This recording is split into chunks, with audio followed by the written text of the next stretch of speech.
And over the summer, the Gordons and the Hills traveled some together. Our families got extremely close. We even took our daughter Lindy to some of the events. And one time we had fun with the talented Spiritual Hill Trio during one of our book signings.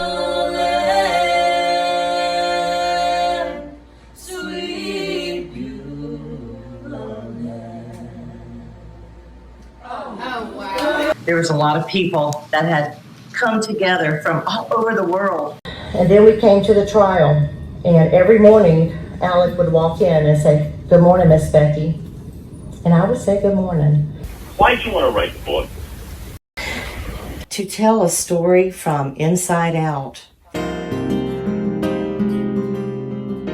But now there's this new controversy. She wrote that book about the trial and now seems to admit that some of the words in that book were stolen. It's like any other day. My wife and I were having coffee on the couch. I'm reading through Becky's emails, and all of a sudden I stop and I look at her and I said, "Oh my God, Becky, the first 12 pages ostensibly were a fraud." In line with the right thing to do, you probably ought to preemptively report this to the media. Fortunately, Becky did the right thing as well and put out a statement. A reporter who broke the story received it first and then shared it with me on an emotional phone call. Ms. Hill accepts full responsibility for this unfortunate lapse in judgment and has personally reached out to Mrs. Honduras to express her sincere apologies. I need to call my editor immediately. I also felt like a bit of a fool for the way that I defended Becky around Labor Day 2023.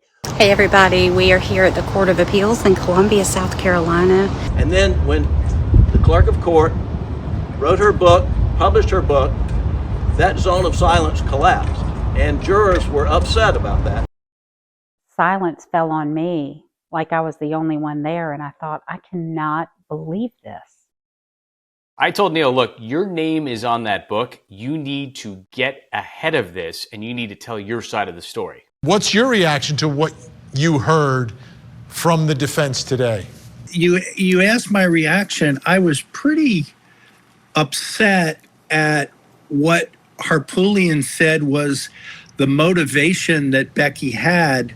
Last time I checked, Simon & Schuster did not send us a check for $200,000. You know, reflecting back on that time, Melissa, where it started with that selfie that you took with Becky Hill to sitting here right now, what goes through your mind? A lot of lessons learned along the way. Forgiveness, extending grace,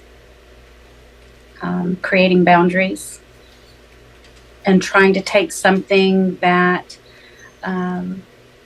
was not good and put it to use for good. That's the best way I could probably explain it. Well said.